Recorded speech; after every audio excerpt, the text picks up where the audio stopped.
far-reaching and profound. It undermines our sense of shared purpose and national unity, making it increasingly difficult to address the challenges we face as a nation. It erodes trust in our institutions, as people lose faith in the ability of government to represent the interests of all Americans, not just those of favored groups. It fuels political polarization, as people retreat into their respective ideological silos, unwilling to engage in civil discourse or compromise.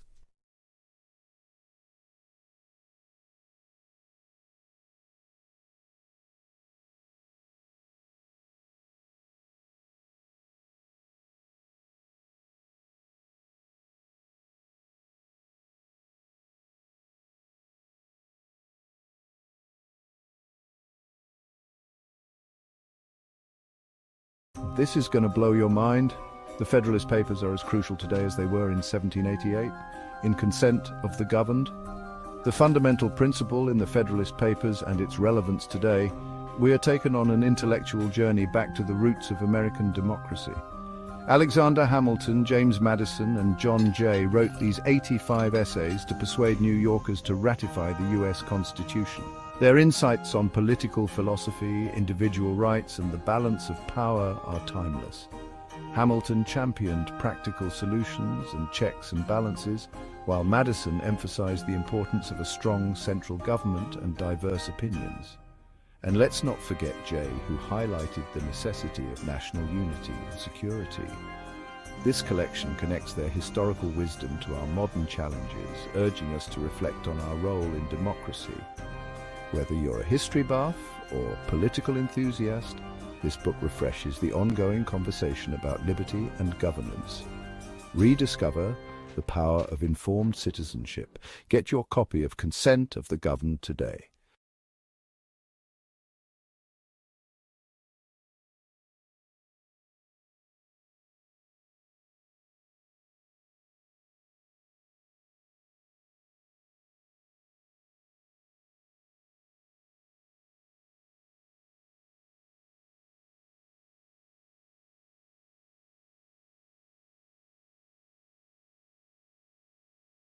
Olá, amantes da história! Hoje vamos mergulhar fundo na jornada política do Brasil, desde o colonialismo até a democracia. Apertem os cintos porque esta é uma viagem alucinante pelo tempo. Imaginem só. Brasil pré-republicano, uma terra de governança indígena descentralizada, laços de parentesco e construção de consenso. A era colonial vira tudo de cabeça para baixo, introduzindo a escravidão e hierarquias raciais. Os jesuítas entram em cena, educando os povos indígenas, enquanto o governo centralizado gera tensões regionais. Avançando para 1889, o imperador Dom Pedro II é deposto, dando início a uma república repleta de instabilidade. As exportações de café impulsionam a economia, e as mudanças de governo são tão frequentes quanto as marés. Entra Getúlio Vargas. Sua era traz intervenção estatal e reformas trabalhistas, solidificando seu legado como líder populista. Então, chega 1964. Um golpe militar, alimentado pelo caos político, dificuldades econômicas e o medo do comunismo, toma o poder. Os Ioriuri se envolvem, complicando ainda mais as coisas. O regime é marcado por repressão e medidas autoritárias, tudo em nome da segurança nacional. Mas a mudança vem em 1985. A transição para o regime civil desencadeia a democratização. Marcos importantes: a eleição de Tancredo Neves e a Constituição de 1988, que consagra direitos fundamentais e descentraliza o poder. No entanto, escândalos de corrupção, como a Operação Lava Jato, testam as instituições democráticas e a confiança pública. Avançando para os anos recentes. A Operação Lava Jato revela corrupção generalizada, levando ao impeachment da presidente Dilma Rousseff. A eleição de Jair Bolsonaro em 2018 muda o cenário político com políticas de extrema-direita, instabilidade econômica e respostas controversas à crise na Amazônia e à Covid-19. Então, o que vem a seguir? O Brasil enfrenta desafios contínuos: desigualdade econômica, degradação ambiental e corrupção. O papel das mídias sociais intensifica a polarização, enquanto o alto desemprego alimenta a instabilidade. A necessidade de reformas institucionais para restaurar a confiança pública e o engajamento cívico nunca foi tão crucial. Em resumo, o cenário político brasileiro é uma tapeçaria de estruturas de governança, movimentos sociais e a busca contínua pela consolidação democrática. De regimes autoritários às práticas democráticas atuais, a jornada do Brasil é uma prova de resiliência e da busca incessante pelo progresso. Obrigado por assistir. Não se esqueçam de curtir, se inscrever e ativar o sininho para mais mergulhos profundos na história. Até a próxima!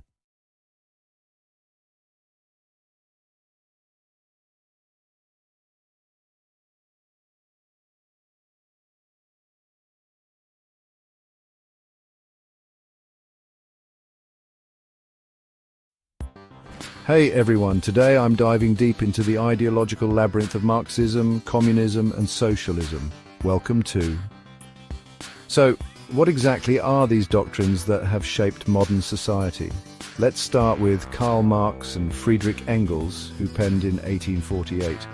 They argued for the abolition of private property, envisioning a classless society driven by the working class. Fast forward to 1917, Lenin introduces the concept of a vanguard party, a disciplined group of revolutionaries leading the charge. Lenin believed in the inevitable withering away of the state once capitalism was dismantled. But these ideas didn't stop there. Friedrich Hayek in 1944 warned against the dangers of central planning, advocating for individual liberty and market economies. Then Milton Friedman's in 1962 championed free markets and minimal government intervention. And let's not forget the human cost. Alexander Solzhenitsyn's exposed the brutal realities of Soviet labor camps, offering a chilling critique of totalitarian regimes. Through these historical lenses, we see the diverse implementations of these ideologies. From the Industrial Revolution igniting class struggles to the fall of the Berlin Wall, these ideas have left an indelible mark on our world. So, why should you care? Understanding these complex ideologies helps us navigate today's socio-economic upheavals, questioning justice, equality, and economic systems. Ready to unravel the intricate tapestry of Marxist, communist, and socialist thought? Dive into and illuminate the paths that have shaped our modern world. Don't forget to like, subscribe, and hit that notification bell for more deep dives. Thanks for watching.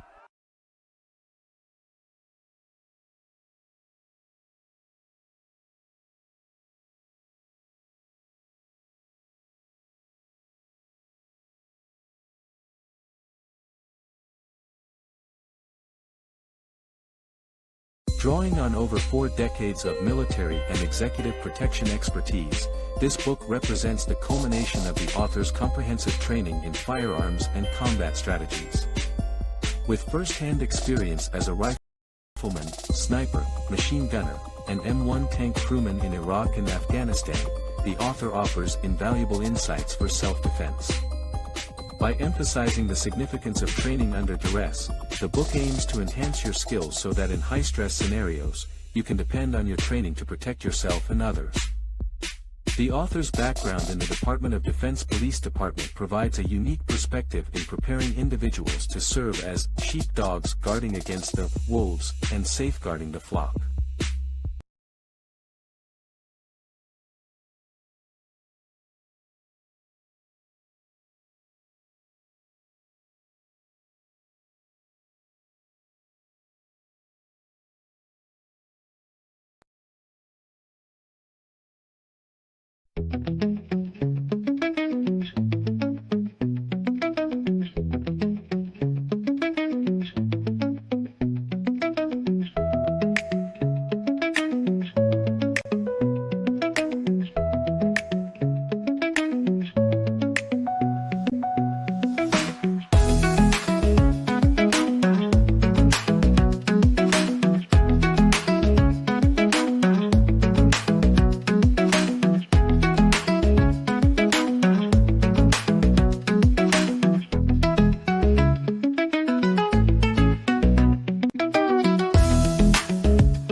is Sean Armstrong. I'll be giving lectures concerning the Federalist Papers, based on my book, Consent of the Governed, the fundamental principle in the Federalist Papers and its relevance today, a book of my essays analyzing the Federalist Papers, available on Amazon in both Kindle and paperback. The Federalist Papers stand as a pivotal body of literature in the foundation of American governance.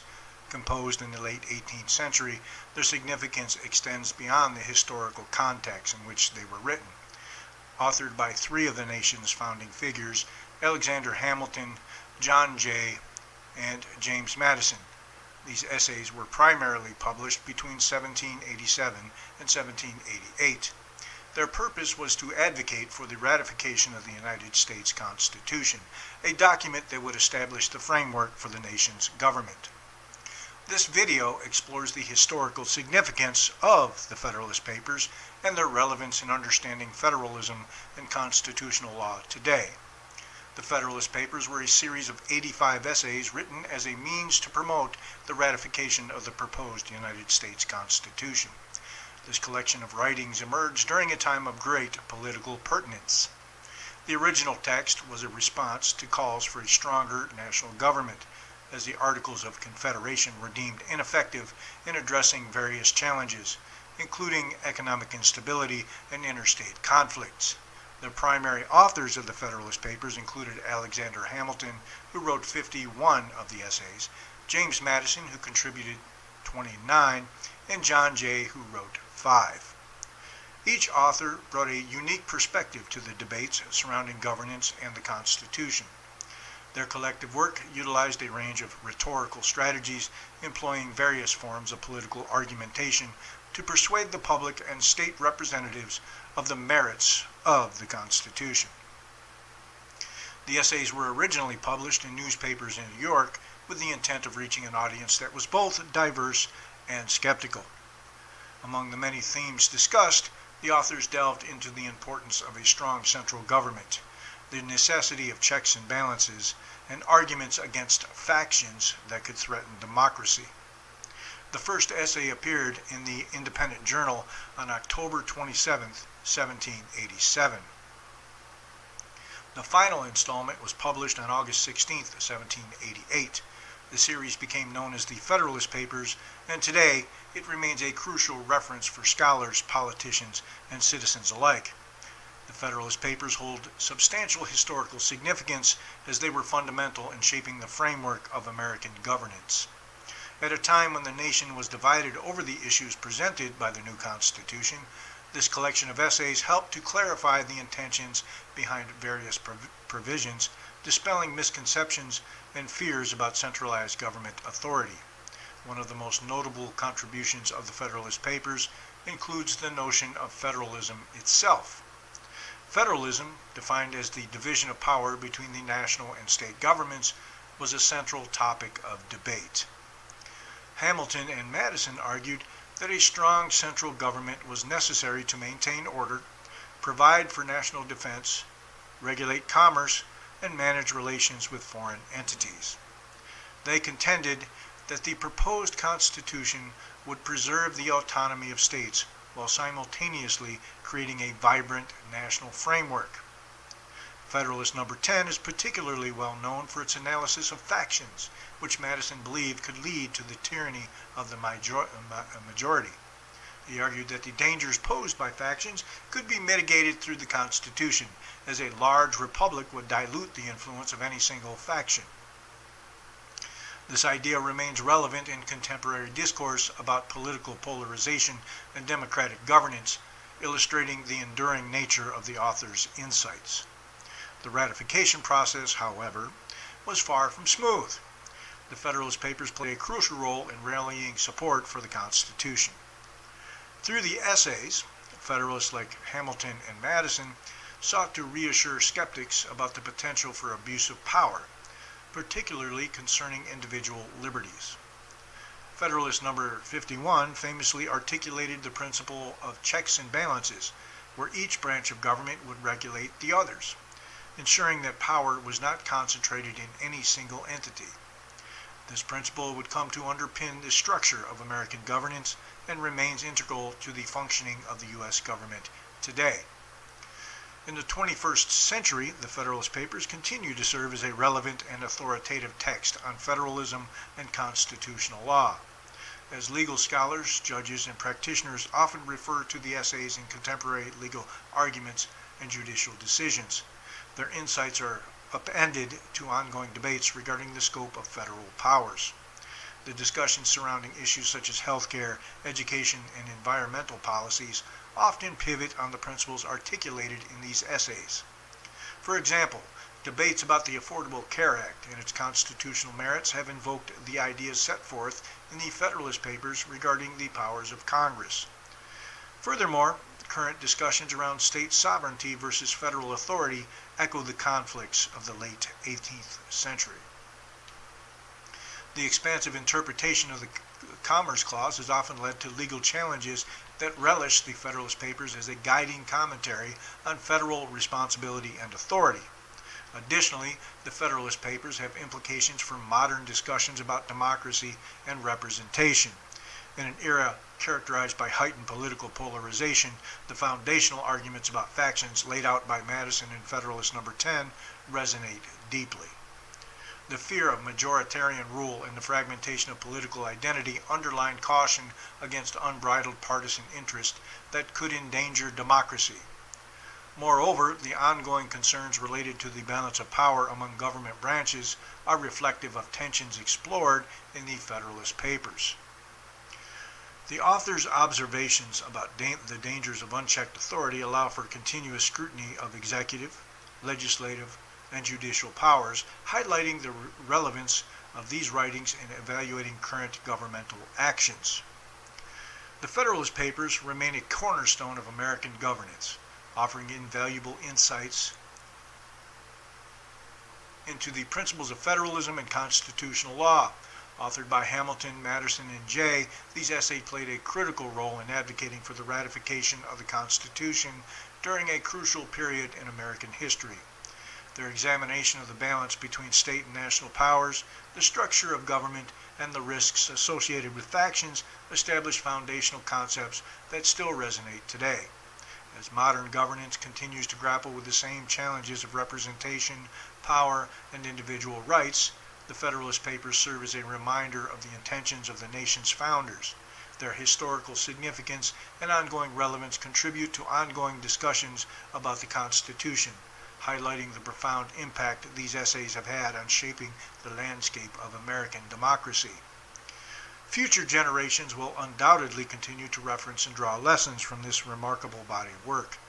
Ultimately, the Federalist Papers underscore that the ideals of federalism and democracy, once carefully articulated, remain essential in navigating the complexities of governance in contemporary America.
If you're a fan of action but still feel the need for real-world skills, then it's time to unlock your inner warrior with Super Gringo books.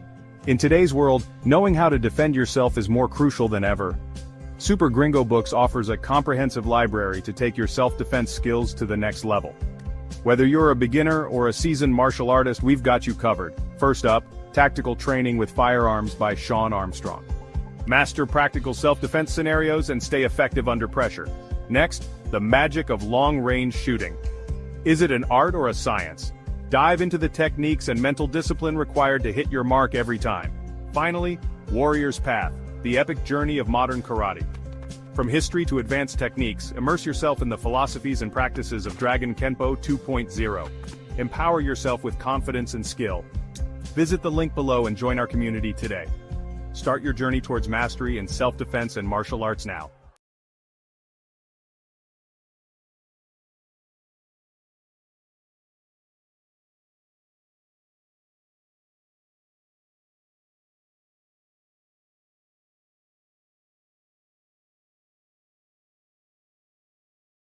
Communist dictatorship in China, 1949-present. Historical background and key figures. The founding of the People's Republic of China, PRC, in 1949 marked a turning point in the country's history, ending decades of civil war, foreign intervention, and social upheaval. Under the banner of Marxism-Leninism, the Chinese Communist Party, CCP, sought to create a socialist state that prioritized equality and collective ownership. While China's communist dictatorship has been central to the country's political and economic landscape, it has also been characterized by significant human rights abuses and political repression. This essay will explore the historical background and key figures who have contributed to the consolidation of communist dictatorship in China from 1949 to the present, examining both its positive and negative impacts. The origins of China's communist dictatorship can be traced to socio-political grievances arising from imperial exploitation and internal conflicts. After the fall of the Qing dynasty in 1911, China experienced a power vacuum filled by warlords and foreign powers, leading to civil unrest and revolutionary activity. The CCP was founded in 1921, and under the leadership of figures such as Mao Zedong, began to gain ground among the rural peasantry by promoting land reform and class struggle.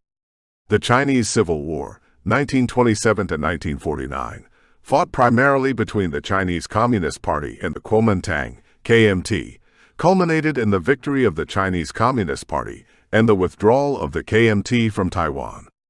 This victory paved the way for the establishment of a totalitarian regime that redefined China's socioeconomic structure. Mao Zedong, as the main architect of socialist China, played a key role in the formation of communist dictatorship. Mao's leadership from 1949 until his death in 1976 was marked by both ambitious social experiments and disastrous failures. The Great Leap Forward, 1958 to 1962, was an attempt to rapidly industrialize the country through collectivization. However, it resulted in a catastrophic famine that killed an estimated 15 to 45 million people, highlighting the risks involved in authoritarian decision-making divorced from empirical reality. In contrast, Mao's cultural campaigns, especially the Cultural Revolution, 1966 to 1976, which aimed to purge bourgeois elements from Chinese society, led to widespread repression, social chaos, and attacks on cultural heritage.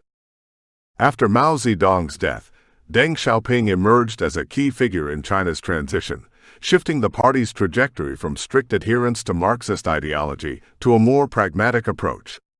The reforms initiated by Deng in the late 1970s, often referred to as socialism with Chinese characteristics, encouraged market liberalization and foreign investment.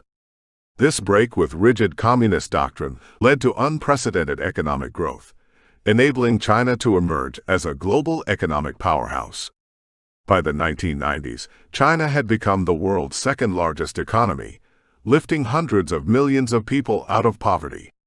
However, the Deng era also revived concerns about human rights, as evidenced by the 1989 Tiananmen Square protests, where the government's violent suppression of pro-democracy protesters highlighted the regime's intolerance of dissent. In the 21st century, the Chinese Communist Party continues to maintain a one-party system, using economic success to legitimize political power. Under Xi Jinping, who came to power in 2012, the CCP has increased social control by emphasizing ideological purity, national rejuvenation, and the consolidation of centralized power.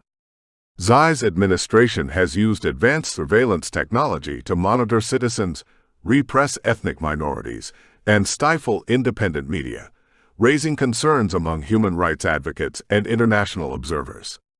The country's initiatives, including the Belt and Road Initiative, have also been criticized for expanding China's influence at the expense of its neighbors while masking aggressive territorial claims, particularly in the South China Sea.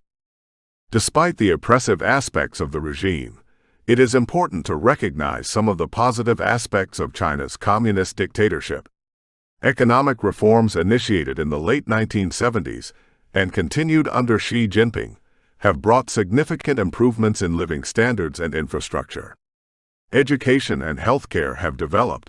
China has become a leader in technological innovation and has achieved many developmental achievements.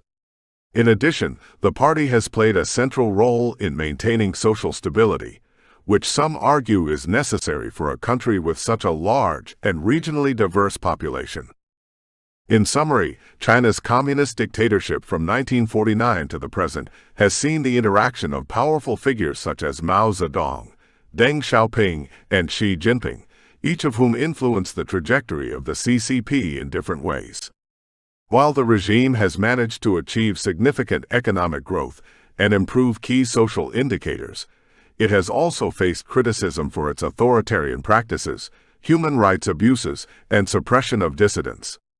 Balancing these two aspects remains key to understanding the complexities of China's modern political landscape, as the country continues to address challenges of governance, economics, and individual freedom in a rapidly changing world.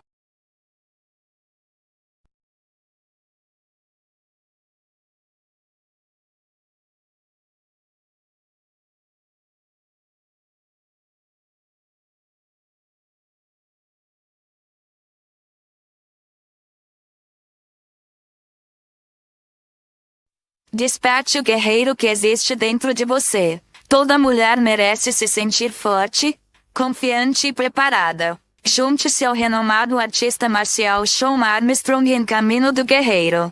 A jornada épica do karatê moderno. Uma atraente série de 4 livros dedicada ao empoderamento das mulheres por meio do karatê. História e filosofia esperam por você. O livro 1 revela lições valiosas de mestres de artes marciais ao longo da história. Técnicas essenciais de autodefesa. Com os livros 2 e 3, você dominará habilidades críticas, desde noções básicas de faixa colorida até estratégias de faixa marrom. Torne-se um especialista. O livro 4 orienta você através de conceitos avançados que levam ao domínio da faixa preta. É hora de investir em si mesmo. Torne-se destemido em qualquer situação. Entre em ação agora. Pegue sua série hoje e comece a criar seu próprio caminho de guerreiro.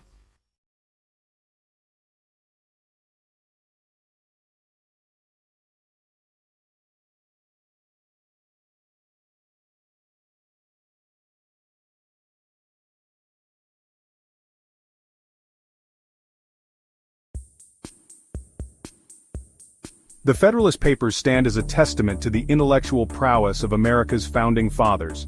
Written by James Madison, Alexander Hamilton, and John Jay, these 85 essays argued passionately for the ratification of the U.S. Constitution. Published anonymously in newspapers, these essays aimed to sway public opinion towards embracing a new form of government. More than just historical artifacts, the Federalist Papers provide a framework for understanding the principles upon which the United States was founded. These principles continue to shape the political landscape of the nation. The Founding Fathers grappled with questions about power, representation, and the very nature of government. Their insights, enshrined within the Federalist Papers, remain strikingly relevant in the 21st century. By understanding these foundational principles, we gain a deeper appreciation for the complexities of modern governance. At the heart of the Federalist Papers lies a fundamental principle. Government derives its just powers from the consent of the governed. This revolutionary idea, challenging the notion of divinely appointed rulers, posits that a government's legitimacy hinges on the will of the people it governs. Madison, Hamilton, and Jay argued vehemently that a government lacking the consent of its citizens would be inherently unstable and unjust. This principle finds its expression in the Constitution's opening words, "We the people." These powerful words underscore the belief that power flows from the citizenry, not from a monarch or a ruling elite. The concept of popular sovereignty, woven into the fabric of the American experiment, continues to shape political discourse today. Elections, referendums, and citizen engagement serve as tangible manifestations of this enduring principle. The Federalist Papers grappled extensively with the challenge of structuring a government powerful enough to govern effectively, yet limited enough to prevent tyranny. The Founding Fathers, acutely aware of the dangers of concentrated power, sought to create a system that balanced competing interests. Their solution, a system of checks and balances dividing governmental authority among three distinct branches. This separation of powers enshrined in the Constitution aims to prevent any one branch from accumulating excessive power. The legislative branch, Congress, makes laws, the executive branch, headed by the President, enforces laws, and the judicial branch, led by the Supreme Court, interprets laws. This intricate dance of power ensures that each branch acts as a check on the others, safeguarding against potential abuses. Madison, in particular, was deeply concerned about the potential for factions to undermine a republic. He defined factions as groups united by a common interest, often at odds with the common good. Factions could arise from economic disparities, religious differences, or geographical divisions. Left unchecked, Madison feared, factions could dominate political discourse and erode the common good. His solution, outlined in Federalist No. 10, lay in the concept of an extended republic.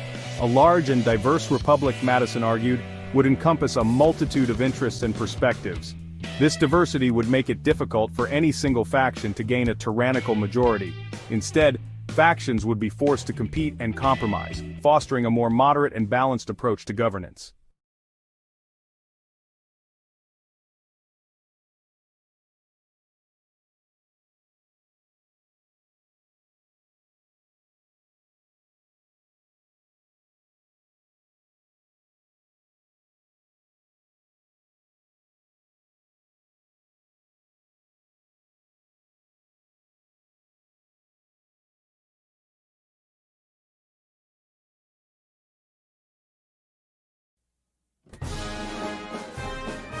The American left, a complex and ever-evolving entity, has undergone a dramatic transformation over the past century.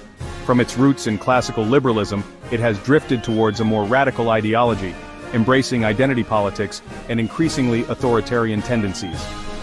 Understanding this evolution is crucial to grasping the current political landscape. Classical liberalism, with its emphasis on individual liberty, limited government, and free markets, provided the initial framework for the American left. Thinkers like John Locke and Thomas Jefferson championed these principles, shaping the nation's founding documents. This foundation emphasized individual rights and limited government intervention. However, the 20th century witnessed a significant shift. The Progressive Era, beginning in the late 19th century, marked a departure from this classical liberal tradition. Progressives advocated for a more active role for government in addressing social and economic issues, paving the way for the modern welfare state. This shift continued throughout the 20th century, with the New Deal, World War II, and the Civil Rights Movement, each leaving their mark on the American left. These events further expanded the role of government and led to the embrace of social liberalism. This new form of liberalism, while still grounded in individual rights, placed greater emphasis on social justice and equality of opportunity. The intellectual landscape of the 20th century played a pivotal role in shaping the American left. Two figures in particular, John Dewey and Sigmund Freud, exerted a profound influence on liberal thought, albeit in vastly different ways. Their ideas, though seemingly disparate, converged to reshape the left's understanding of the individual, society, and the role of government. John Dewey, a prominent philosopher and educational reformer, championed a pragmatic approach to knowledge and social change. He believed that experience, rather than abstract principles, should guide education and social policy. This emphasis on experimentation and social engineering resonated with progressives and laid the groundwork for the expansion of government programs. On the other hand, Sigmund Freud, the father of psychoanalysis, delved into the depths of the human psyche, unearthing the power of unconscious drives and motivations. His theories, particularly his emphasis on sexuality and childhood experiences, profoundly impacted the left's understanding of human nature. Freud's ideas fueled the sexual revolution and the rise of identity politics. By emphasizing the fluidity of identity and the importance of personal experience, his work provided a framework for understanding individual grievances through the lens of group identity. The middle decades of the 20th century proved to be a crucible for the American left. The Great Depression shattered faith in laissez-faire capitalism, paving the way for Franklin Delano Roosevelt's New Deal. This sweeping set of government programs, aimed at alleviating economic suffering, fundamentally reshaped the relationship between citizens and the state. World War II further solidified the government's role in American life. The war effort demanded unprecedented mobilization and sacrifice, blurring the lines between public and private spheres. The war also exposed the horrors of fascism, strengthening the left's commitment to social justice and internationalism. These events, coupled with the ongoing struggle for racial equality, gave rise to social liberalism as the dominant ideology of the American left. Social liberals, while still committed to individual liberty, embraced a more expansive role for government in promoting social welfare and equality of opportunity. This new liberalism formed the bedrock for the civil rights movement and the Great Society programs of the 1960s. The late 1960s witnessed a dramatic radicalization within the American left. The student New Left, disillusioned with traditional liberalism and fueled by the Vietnam War, challenged the status quo, demanding sweeping social and political change. This new generation of activists questioned traditional power structures, embraced radical ideologies, and laid the groundwork for identity politics. Simultaneously, the feminist movement gained momentum, challenging patriarchal norms and demanding equal rights for women. While rooted in the pursuit of equality, the movement's trajectory soon intersected with the burgeoning field of identity politics. This convergence shifted the focus from universal rights to the specific grievances of women as a distinct group. This embrace of identity politics marked a significant departure from the universalist principles of classical liberalism. By prioritizing group identity over individual rights, the left began to fragment into a coalition of interest groups, each vying for recognition and resources based on their perceived oppression. This shift laid the groundwork for the increasingly divisive and polarized political landscape we see today. Section 5. The Unraveling, the Sexual Revolution, and the Fragmentation of Social Norms. The sexual revolution, while often celebrated as a period of liberation, played a complex and multifaceted role in the evolution of the American left. On the one hand, it challenged traditional moral codes and empowered individuals to embrace their sexuality more freely. On the other hand, it contributed to the unraveling of social norms and the fragmentation of society along ideological lines. The left largely embraced the sexual revolution, viewing it as a triumph over repressive social conventions. However, this embrace was not without its complexities.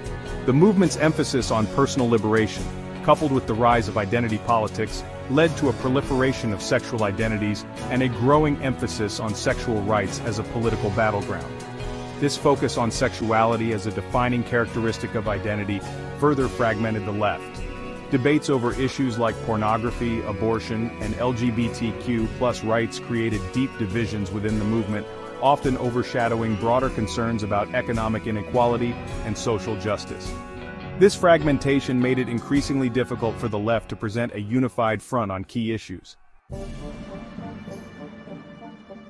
Section 6. The Long March, Radicalization, and the Neoliberal Consensus. As the 20th century drew to a close, the radicalization of the American left continued apace. The New Left, initially a fringe movement, exerted a growing influence on academia, media, and cultural institutions. This long march through the institutions, as it came to be known, gradually shifted the Overton window, making once radical ideas increasingly mainstream.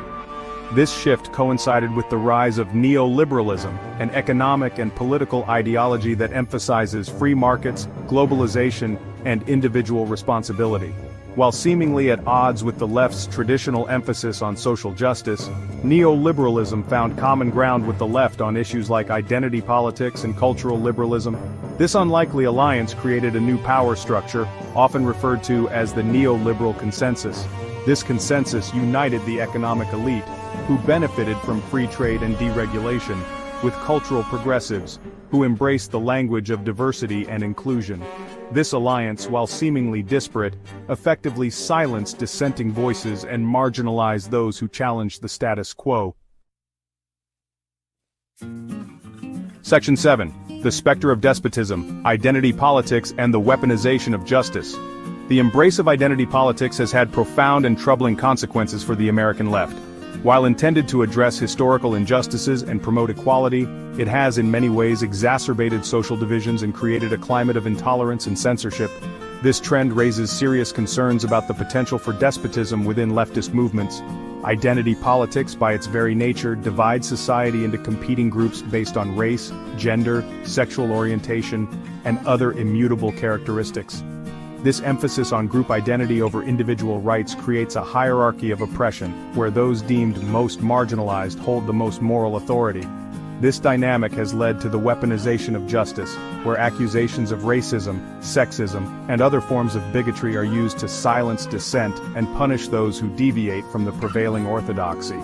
This climate of fear and intimidation stifles open debate and undermines the very principles of free speech and intellectual inquiry upon which a healthy society depends. Section 8. Silencing Dissent. Censorship in the Age of Identity Politics. The rise of identity politics has coincided with a disturbing trend toward censorship and the suppression of dissenting viewpoints. The left, once a champion of free speech and open debate, has become increasingly intolerant of ideas that challenge its worldview. This shift has serious implications for the future of American democracy. Censorship can take many forms, from deplatforming and shadow banning on social media to pressure campaigns aimed at silencing dissenting voices in academia, journalism, and the arts. This suppression of ideas, often justified in the name of protecting marginalized groups, creates an echo chamber where only approved narratives are allowed to circulate. This intolerance of dissenting viewpoints is antithetical to the principles of a free society. It creates a climate of fear and self-censorship, where individuals are afraid to express their true beliefs for fear of social ostracism or professional repercussions. This stifling of free speech ultimately undermines the marketplace of ideas and hinders our ability to engage in meaningful dialogue about complex and challenging issues. Section 9. Conclusion, at the precipice, a warning and a call to action. The American left stands at a crossroads. Its journey from classical liberalism to its current incarnation, marked by identity politics, radical ideologies, and a penchant for censorship, raises profound questions about its future and its commitment to the principles of individual liberty and limited government. The seductive allure of identity politics, with its promise of social justice and equality, has blinded many to its inherent dangers. By dividing society into competing tribes and silencing dissent, identity politics undermines the very foundations of a free and open society. This path leads not to liberation but to tyranny. It is not too late for the left to rediscover its commitment to individual rights, free speech, and open debate. This requires a rejection of identity politics and its divisive ideology. It demands a return to the universalist principles of classical liberalism, where individual liberty, not group identity, is paramount. The future of American democracy hangs in the balance. The choice before the left is clear: continue down the path of identity politics and censorship, or reclaim its heritage of liberty and justice for all.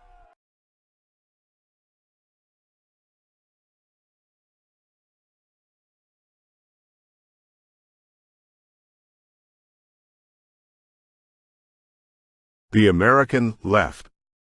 From Liberalism to Despotism. Copyright 2025 Sean Armstrong, Super Gringo Books. All rights reserved.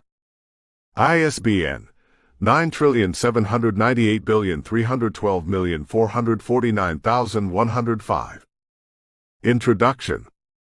The evolution of the American left represents a complex tapestry woven with ideals of liberty, equality, and justice. Emerging from the Enlightenment principles of the 18th century, liberalism has historically served as the backbone of progressive movements in America. However, as societal dynamics shifted and political landscapes evolved, elements within the American left began to veer towards authoritarian tendencies. The origins of the American left can be traced back to early reform movements that sought to address issues like slavery, women's suffrage, and workers' rights. These movements were largely characterized by a commitment to democratic principles and civil liberties. The progressive era at the turn of the 20th century marked a significant shift where reformist zeal was directed toward curbing corporate power and expanding social welfare, a reflection of classical liberal ideals adapted for contemporary challenges. However, this period also introduced tensions within leftist ideology, as factions emerged advocating for more radical changes. The rise of socialism during the Great Depression illustrated a departure from mainstream liberalism towards an agenda that questioned capitalism itself. Figures like Eugene V. Debs championed workers' rights while calling for systemic change, laying groundwork for future ideological rifts. As World War II concluded, and civil rights emerged as a prominent issue in America, a new generation of leftists adopted broader definitions of justice that encompassed racial equality and anti-imperialism.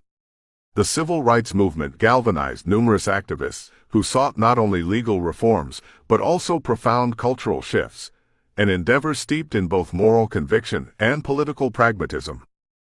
Yet as these movements gained momentum, they also faced backlash from conservative factions who perceived them as threats to traditional values and institutions. This opposition fostered an environment where some leftists embraced increasingly radical tactics, culminating in confrontational protests during events such as the Vietnam War.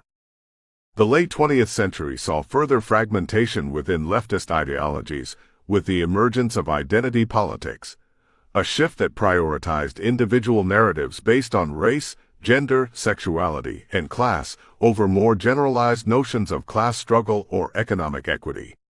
While this approach succeeded in amplifying marginalized voices, it also led to accusations regarding divisiveness and intolerance toward dissenting views. In recent years, particularly following events such as Donald Trump's presidency and subsequent social unrest over issues like police brutality and systemic racism, there has been a noticeable rise in authoritarian rhetoric among certain factions within the American left. Calls for censorship on campuses under cancel culture banners have raised alarms about free speech limitations. Similarly, demands for punitive measures against those deemed transgressors have sparked debates about collective punishment versus individual accountability. The journey from classical liberalism towards what some may label despotism reflects an ongoing tension between ideals rooted in freedom versus practices that can lead to authoritarian outcomes when misapplied or taken too far. While many adherents remain committed to fostering democratic engagement and ensuring equality for all citizens through peaceful means, others risk straying into territory where dissent is stifled under dogmatic adherence to specific ideological frameworks. As we navigate these complexities today, it is imperative for proponents on both sides of the political spectrum to engage thoughtfully with one another, rather than retreat into echo chambers that threaten fundamental democratic tenets. Only through genuine dialogue can we hope to reconcile past grievances while safeguarding our shared commitment to liberty, a legacy worthy of preservation amidst evolving realities confronting contemporary society. To appreciate the current trajectory of the American left, one must first understand its roots in liberalism.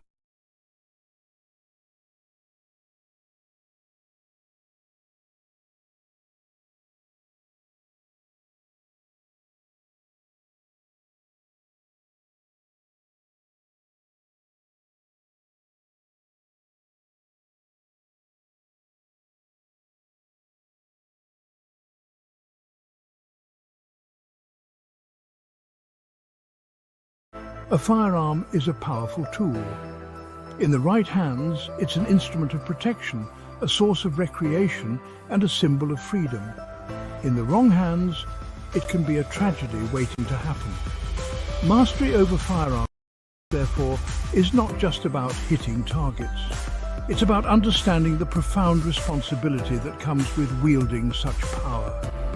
This mastery encompasses a multifaceted approach, demanding a solid foundation in safety, a comprehensive knowledge of equipment, and a relentless pursuit of tactical proficiency.